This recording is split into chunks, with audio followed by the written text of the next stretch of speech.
Jangan langsung nyerah, baru juga 1 hari. Iya, masalahnya cuma rumah sakit itu patokan kita. Mau cari kemana lagi coba? Kalau kampus gimana? Lu tahu nggak dia kuliah di mana? Itu masalahnya. Dia nggak pernah cerita dia mau kuliah di mana. Tapi kan kampus di Sydney nggak banyak kali. Kita bisa nongkrong di depan kampus yang berbeda-beda setiap harinya. Iya, terus kita tiap hari harus nongkrong di depan kampus gitu. Mending kalau dia kuliah, kalau ternyata enggak. Pusing juga ya. Iya, makanya bang. Hah? Gea? Gea? Pagi harinya, kami berdua berangkat lebih awal. Tanpa Bu Mika, aku bilang ke istriku, kalau aku mau bantu Dot jalan-jalan. Padahal aku tahu tujuannya, mencari Gea. Kami mendatangi beberapa rumah sakit di Sydney. Dot berusaha menanyakan nama Gea, tapi setiap kali ditanya, pihak rumah sakit selalu menolak memberikan data pasien. Alasannya, privasi. Aku bisa lihat bagaimana wajah Dot berubah semakin lelah setiap kali mendapat jawaban yang sama. Di rumah sakit terakhir, seorang perawat hanya berkata singkat, "Maaf, kami tidak bisa memberi informasi." Wajah Dot menunduk. Aku tahu rasanya seperti mencari bayangan di tengah kabut. "Bang, mungkin dia udah nggak di sini," katanya lirih. Aku menepuk bahunya. "Jangan nyerah dulu, Nak. Kadang Tuhan nyimpan kejutan di waktu yang paling nggak kita duga." Kami lalu berjalan menyusuri jalan kecil di tepi taman kota. Di sana ada sebuah kafe kecil yang suasananya tenang. Aku ajak dia mampir. Kami duduk di dekat jendela, memesan 2 gelas kopi dan sepotong roti panggang. Santai dulu, Dot. Kadang jawaban itu datang pas kita nggak nyari, kataku sambil tersenyum. Dia cuma mengangguk pelan.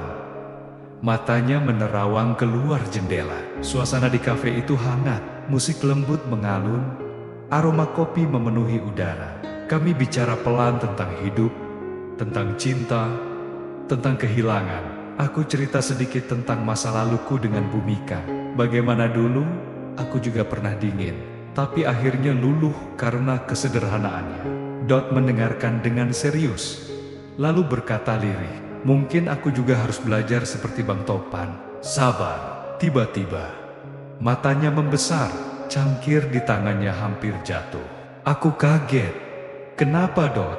Dia tidak menjawab. Pandangannya tertuju ke arah pintu kafe. Aku menoleh, dan di sanalah, di bawah cahaya lembut lampu sore, duduk seorang gadis di kursi roda. Rambutnya sedikit panjang, wajahnya pucat tapi masih indah. "Itu Gea." Dot berdiri pelan, langkahnya ragu, tapi matanya tak lepas dari gadis itu. Aku bisa merasakan detak jantungnya dari cara dia menarik napas. Aku ikut berdiri, membiarkannya berjalan sendiri mendekati Gea. Dari jauh, aku melihat Gea menoleh. Matanya membulat, lalu perlahan tersenyum.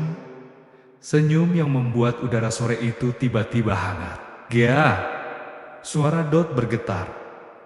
Kamu masih di sini." Gea menatapnya lama. Air matanya menetes pelan. "Aku pikir kamu gak akan nyari aku lagi," katanya dengan suara parau. Dot langsung berlutut di samping kursi rodanya, menggenggam tangan Gea dengan lembut. "Aku nyesel, Gea. Aku salah. Maafin aku." Ya, aku berdiri jauh, tapi mataku mulai berkaca-kaca. Pemandangan di depan itu terlalu indah untuk diungkapkan dengan kata-kata. 2 anak muda yang pernah disatukan oleh cinta, lalu dipisahkan oleh salah paham, kini kembali bertemu di negeri jauh, di bawah langit Sydney yang biru. Gea tersenyum, menatap Dot dengan mata yang lembut.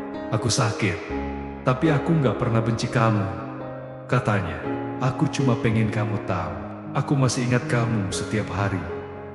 Dot tak sanggup menahan air matanya. Ia menangis, tapi kali ini bukan karena sedih, karena kelegaan, karena Tuhan ternyata masih memberi kesempatan. Aku menatap mereka, menunduk pelan. berkata dalam hati, "Ya Allah, terima kasih. Kau satukan yang pernah terpisah. Kau sembuhkan yang pernah terluka." Beberapa menit kemudian, aku melihat Dot tertawa kecil sambil mengusap pipi Gea. Gea juga tersenyum. Kali ini lebih tenang, seperti beban di hatinya ikut hilang. Aku tahu, ini bukan akhir, tapi awal baru untuk mereka.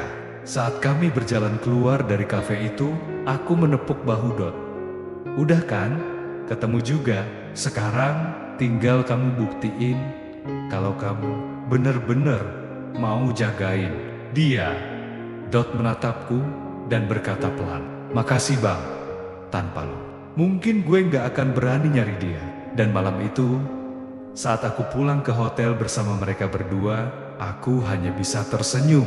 Dalam hati, aku berbisik, Sydney ini bukan cuma tempat bulan madu. Buatku dan Mika, ini juga tempat Tuhan mempertemukan dua hati yang sempat tersesat.